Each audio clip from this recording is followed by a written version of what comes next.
Ομολογία όντως φοβερή όταν μας λέγει ότι τα στίγματα του Κυρίου βαστάνε.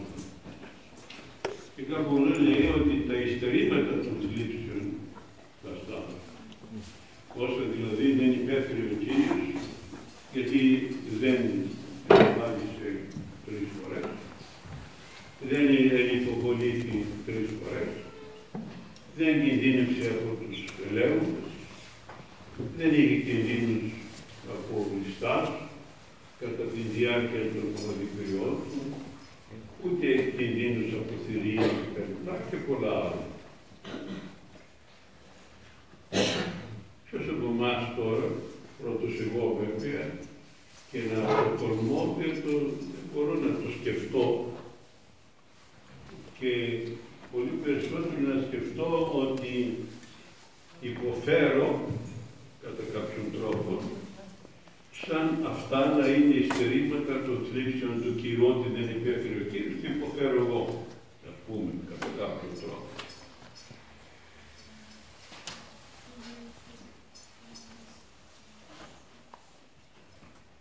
Πού πάνε για ένα παιδάκι στο νοσοκομείο, γιατί δεν πήγαμε στο νοσοκομείο, για να δούμε τα δράματα. Και θα επισκεφτόμουν και μια φορά το χρόνο. Μα αν κανένας λοιπόν θα αρρωστήσει μια φορά, πάμε σιγά να σου πω. Άμα δεν αρρωστήσει, αδιάφοροι.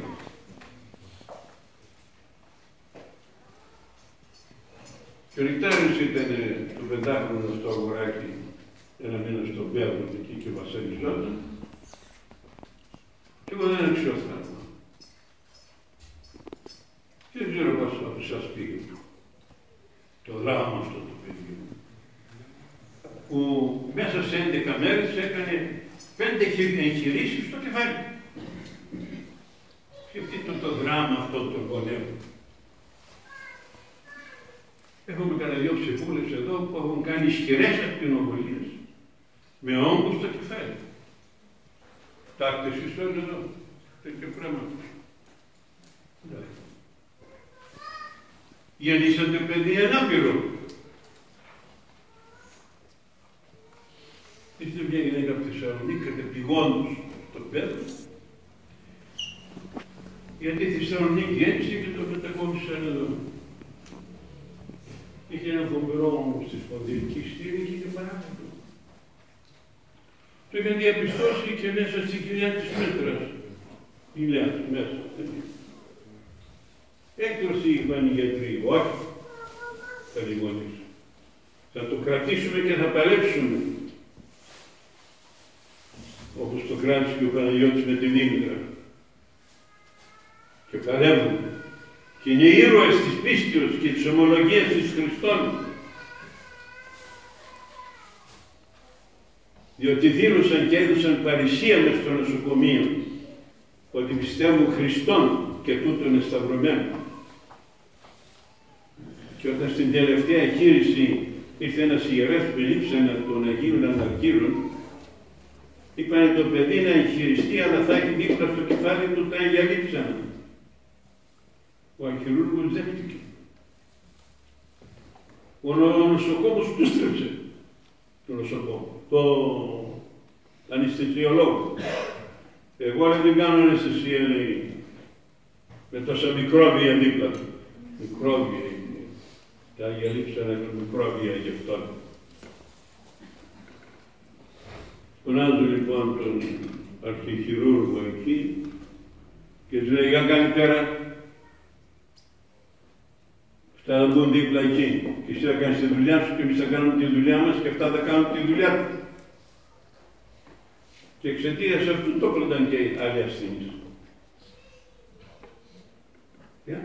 Πάμε για εγχείρηση. Πάρτε ένα λείψανο δίπλα σας. Πάρτε ένα τίμιο σταυρό. Πάρτε μια εικόνα. Πάρτε την κάτω από το μαξιλάρι. Υποχρεώστε τους, φωνάξτε, διαμαρτυρείτε και τους πληρώνετε.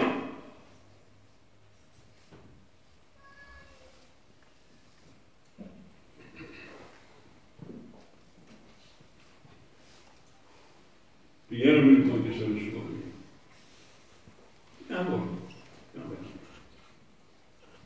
κάποια ευλογημένη προϊσταμένη θα βρεθεί να είναι όλοι στραβόξυλα.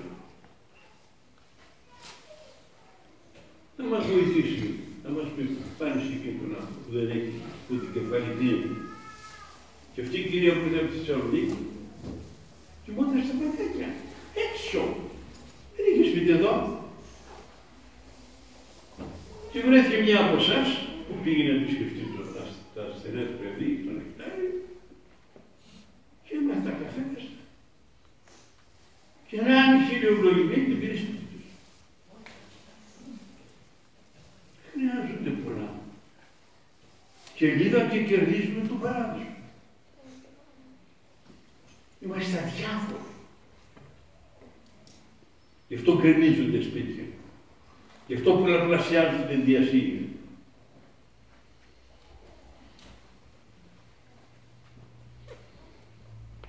Είπε ένα άνθρωπο εν την καρδία αυτού, μας είπε σήμερα το Ευαγγελικό Ανάγνωστο, εν την καρδία αυτού.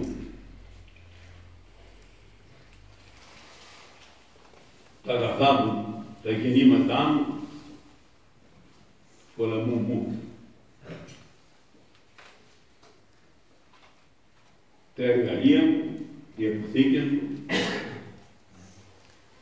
πού θα συνάξω τους καρπούς μου και τα αγαθά μου, θα γκρεμίσω αυτές τις αποδείξεις, θα χτίσω άλλους. Θα έχει ψυχή, λέει, πολλά αγαθά, εισέρχει πολλά. Έρχεται όπως ο Θεός, που θα έρθει και σε μένα πρώτα μπορεί με μεγαλύτερους από όλους σας ηλικία. Αλλά μπορεί να έρθει και σε σένα νωρίτερα και σε σένα για να σε ακολουθήσω εγώ. Και να σου πει αυτή τη νύχτα σε παίρνω. Είσαι έτοιμη. Είσαι έτοιμος.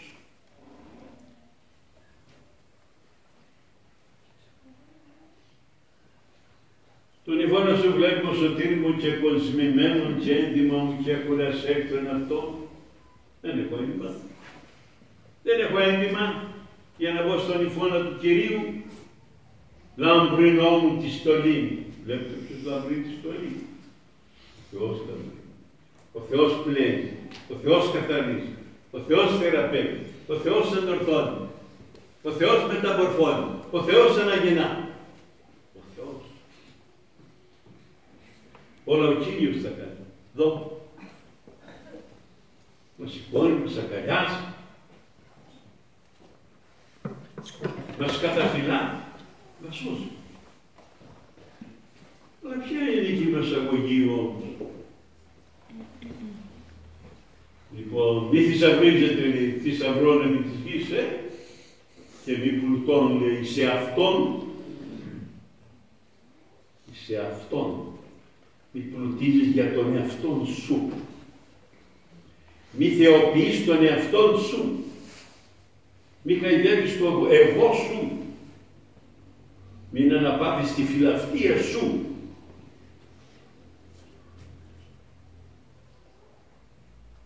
Αλλά πλουτίσεις εν Θεό. Πλουτών εν Θεό. Να πλουτίσεις μέσα στο Πνεύμα του Θεού. Μέσα στο Χριστό. Εκεί να πλουτίσεις. Και εκεί με τι θα πλουτίσεις. Θα πλουτίσεις με αυτά που θα σου προσφέρει ο Θεός. Ο Θεός έχει αγαθά. Έχει ένα μπάρ εκεί στον ουρανό. Άπλο είναι. Τον ουρανό μπορούμε να τον συλλάβουμε, να τον κοιτάζουμε. Δεν μπορούμε. Μπορούμε να μετρήσουμε τα άστρα. Τρισεκατομμύρια είναι τα άστρα. 3 εκατομμύρια είναι. Και που δεν ξέρω, για άπειρα είναι. Τα αγαθά του Θεού. Για όλους έχει. Για όλους έχει αγαθά. Για όλους έχει χαρίσματα. Σε όλους μπορεί να προσφέρει χαρά. Σε όλους. Και την αγάπη του καθένα. Δεν την εισπράττουμε όμως. Μέρα με εκεί κολλημένοι στον εγωισμό μας εκεί. Πρέπει να ξεχωρίσουμε από τον εγωισμό. Από το ίδιο θέλημα να στεργιόμαστε και να βασιζόμαστε και να πατάμε στα αγαθά μας. στο σπίτι μας, στην κεραμίδα που έχουμε στο κεφάλι, αλλά και στα κρυμμένα λεφτά που έχουμε, γιατί εδώ που τα όλοι λίγο κρύβουμε λεφτά. Άλλος θα κρύψει στο στρώμα, άλλος θα βάζει στο χρηματοκιβώτιο, άλλος θα βάζει στην τράπεζα. Κάτι κρύβουμε. Δεν είναι όμως αυτός πλουτισμός εν Θεώ. Πλουτών εν Θεώ. Θα αφήσουμε λοιπόν τα υλικά και θα κοιτάξουμε να πλουτίσουμε πνευματικά. Και ο Θεός θα μας σκεπάσει. Δεν πιστεύω να υπάρχει φτωχός που να μην θέλει και πλούσιος. Δεν πιστεύω να υπάρχει κανείς φτωχός. Εκτός και εξαιρέσεις. Ασφαλώς θα υπάρχουν και εξαιρέσεις, οι οποίοι δεν είναι όλοι. Μου φτάνει η φτώχεια μου, μου φτάνει η ησυχία μου, μου φτάνει η ηρεμία μου, Θεός στο κεφάλι μου. Γιατί εδώ που λέμε, περάσαμε 30 χρόνια, 80 μέχρι το 2009, 29 χρόνια, μέσα σαν αγανά. Κάθε μέρα οι τράπεζες μας τηλεφωνούσαν να πάρουμε δάνεια. Να πάμε ταξίδια. Ό,τι θέλαμε. Σπορώνει. Όχι τέτοια. Και ο Θεός μας παρακαλεί να μας δώσει αγαθά. Αλλά όχι τέτοια. Ο Θεός μας παρακαλεί να μας δώσει μετάνοια. Παπαστέφανε πολύ να σου δώσω μετάνοια. Όχι, δεν θέλω. Παπαστέφανε να σου δώσω υπομονή. Όχι, θέλω. Δεν θέλω. Πώς δεν θέλω. Παπά να σου δώσω και το χάρη, το α, το β, το δε, πώς δεν θέλω. Αντιστέκομαι μέσα μου με το εγώ μου, το ισχυρό αυτό εγώ που έχω μέσα μου, αντιστέκομαι. Μη μου πει η κουβέντα η πεθρά μου, η νύφη μου, αδελφός μου, ξαδελφός μου, γαμπρός μου. Προπαντός η νύφη στην πεθρά, η πεθρά στην νύφη. Ας που πικρινόμαστε με τα παιδιά μας. Αμέσως λοιπόν θίγεται μέσα να σταρτωνόμαστε. Ας καταλαμβάνουμε πλήθος στεναχώριες, αγωνίες. Και άμα πληθαίνει το κακό μελαγχολία και αν αυξηθεί το κακό, μελαγχολία γίνεται κατάθλιψη. Αφού πέρασε πρώτα από το άγχος. Έχουμε όλοι άγχος.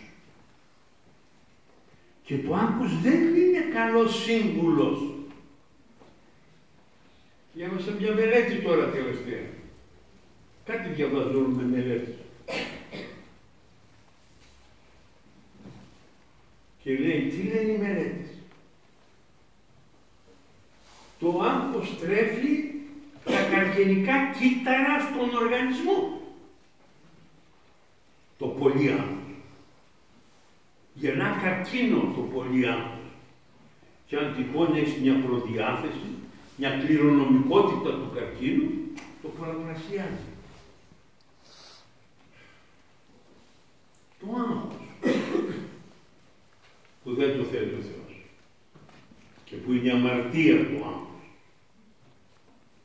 Για να καταλήξουμε κατόπιν στην καρτά, στις νευρώσεις, στα πολλά ψυχολογικά ή ψυχοπαθολογικά προβλήματα που δεν βγάζουμε ποτέ άκρη. Έχουμε συνηθίσει, έχουμε ανταρτοποιηθεί απέναντι του Αγίου Θεού. Έχουμε αυτονομηθεί. Για Θεό κάναμε τον εαυτό μας. Ξέρεις ποιος είμαι εγώ. Ποιος είσαι. Και ο Βιενόπουλος έλεγε, ξέρεις ποιος είμαι εγώ, αλλά πέθανε στα 60 τώρα. Καρδιακή προσβολή, τι δεν ξέρω, μπάπτηκα. Εσύ δεν έτσι. παρφήν, πώς τα λένε αυτά και κλπ. Άπειρα λεφτά. Ποιον άσχει και άπειρα λεφτά.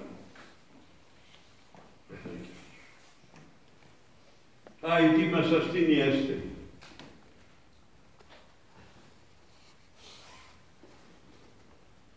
Συσσωρεύουμε λοιπόν αδερφούμε, συσσωρεύουμε αδυναμίες, συσσωρεύουμε πάθη, συσσωρεύουμε κουσούρια που δεν τα διορθώνουμε. Δεν τα βάζουμε σε μια σειρά για να τα τακτοποιηθούν και να παρακαλούμε τον Θεό να μας δώσει πνευματικό ζήλο, καμιά σκούπα εκεί, πνευματική, και να αρχίσουμε να καθαρίζουμε για ένα σφουγγάρι πνευματικό, να αρχίσουμε να καθαρίζουμε και να τρίβουμε τις σκουριές που έχουν δημιουργηθεί πάνω στην ψυχή μας από την αμαρτία.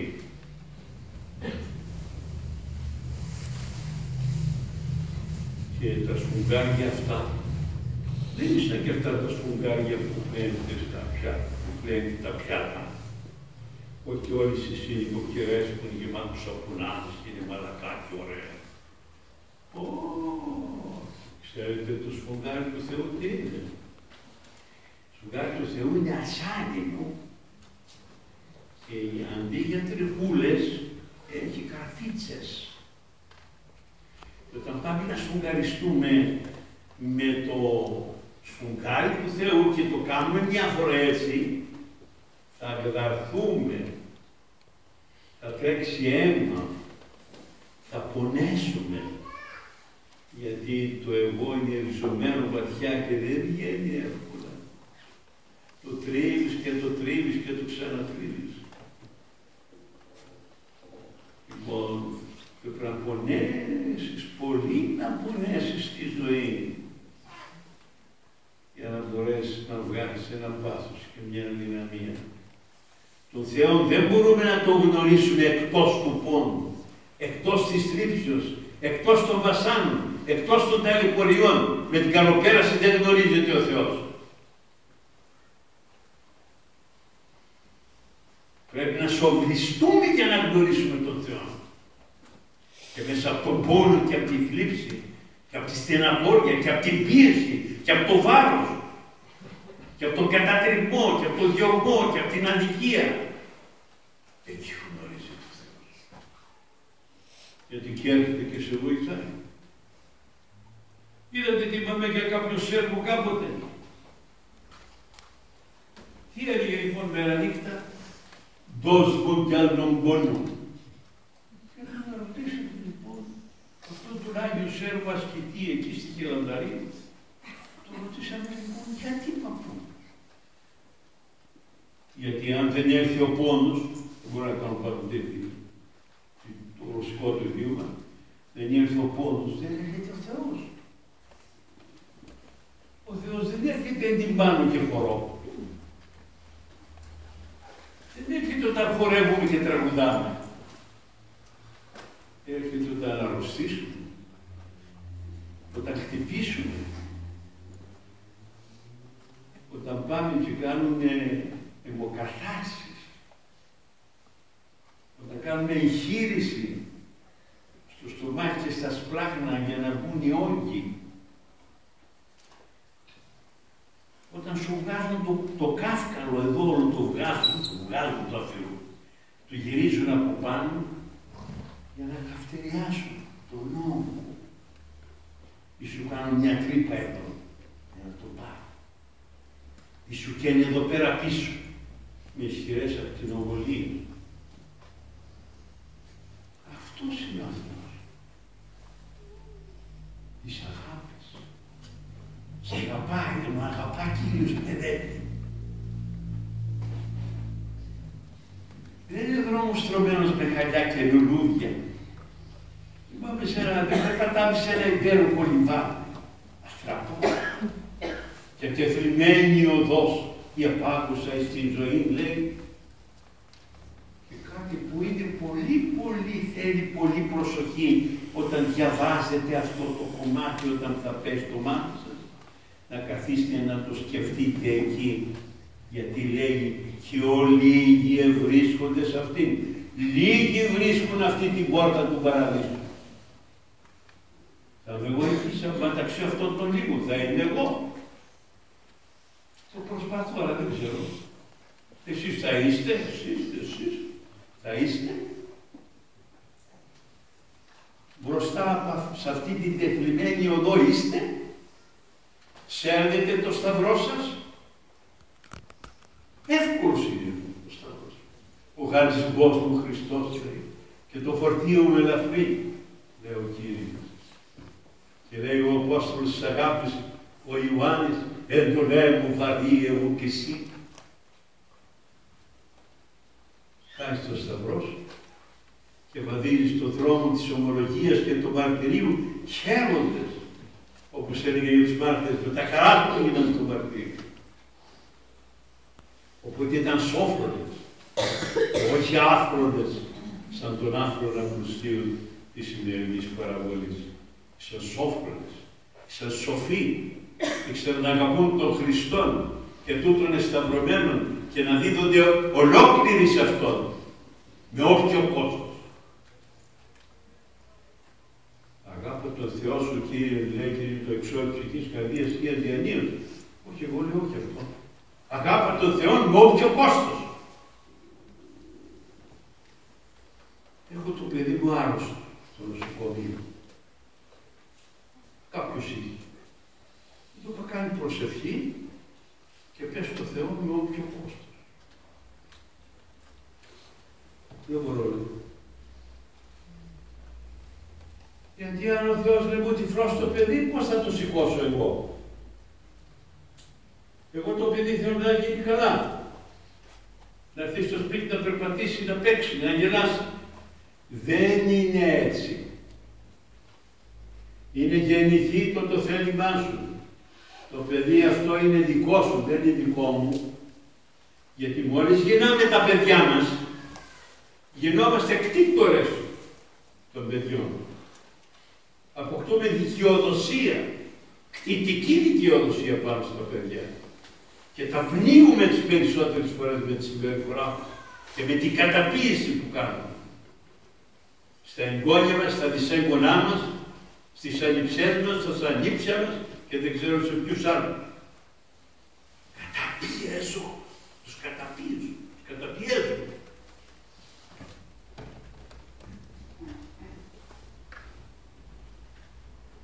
Δεν λέει ο Θεός έτσι. Ο Θεός είπε όσοι τις θέλει. Όσοι τις θέλει ο πίσω μου έρθει. Σηκώσει το σταυρό σου. Μα θαρρήσει. Πώς θα αφήσω 4 παιδιά ορφανά. Πήρε ένα τηλέφωνο προχτές. Αλήθεια σας λέω, ένα τηλέφωνο. Και μου λέει πάτε. Η γυναίκα μου είναι έγκυος. Στο έτοιμο. Μόλις τώρα το διαπιστώσα. Και έχω κάνει 5 κεσαρικές. Πώς θα κάνω την έκτη. Είστε μανάδες, πατεράδες. Τι θα κάνει πίσω στους μπαμπάς. Τι θα λέγατε στη γυναίκα. Θα κάνει εκτός. Εσείς οι μανάδες τι θα λέγατε. Κάντε εκτός. 5 κεσάρικες. Θα κάνει έκτη. Και μετά είναι. Και πού είναι η πίστη σου. Πού είναι η πίστη σου. Θα σου πει ο Θεός, ο λιγόπιος θα ειστεί η δίστα σας. Που τα αφήσεις εμένα στα χέρια μου. Δεν τα αφήνουμε. Κρατάμε λογαριασμούς πίσω μας. Δεν τα αφήνουμε στο Θεό. Θα πούμε Θεέ μου κάτω εσύ ό,τι θέλεις. Δική σου είναι η γυναίκα μου, δικό σου είναι ο άντρας μου, δικό σου είναι το παιδί σου, από ό,τι θέλεις. Μόνο σε μένα δώσ' μου λίγο κουράγιο και το σηκώσω. Αλλά εσύ θα μου δώσεις το κουράγιο. Εγώ δεν έχω κουράγιο. Λοιπόν,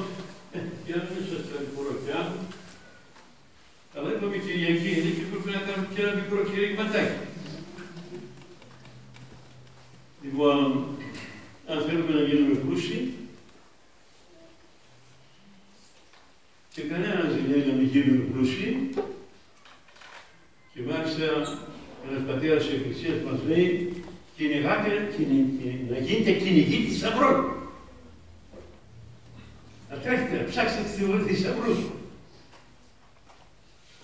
Να ψάξετε να βρείτε μαργαριτάκια και διαμάντια. Σκάβετε βαθιά τη γη να βρείτε διαμάντια. Γίνανε εκεί πέρα, σε αυτό το κύμα του κάνει συγγένεις, όλοι μας πάμε στα χωράφια να σκάβουμε, να βρούμε διαμάντια. Να σκάβετε την καρδιά σας. Εκεί μέσα είναι ο Χριστός. Εκεί είναι ο πολύτιμος Μαργαρίτης. Εκεί θα τον βρείτε. Και όταν τον φέρετε στην επιφάνεια και σας κυκλώσει η χάρις του Αγίου Θεού και το Πανάγιο Πνεύμα, θα γίνετε οι προσώτεροι άνθρωποι στον κόσμο. Θα έχετε τον Θεό, θα έχετε τον Χριστό μέσα σας, την Παναγία μέσα σας και δεν θα δείτε κανέναν άλλο. Ούτε αξιώματα, ούτε τιμές, ούτε εξουσίες, ούτε δυνάμεις, ούτε λεφτά, ούτε τίποτα. Χριστός. Ντύθηκα Χριστόν. Χόρτασα Χριστόν. Χόρτασα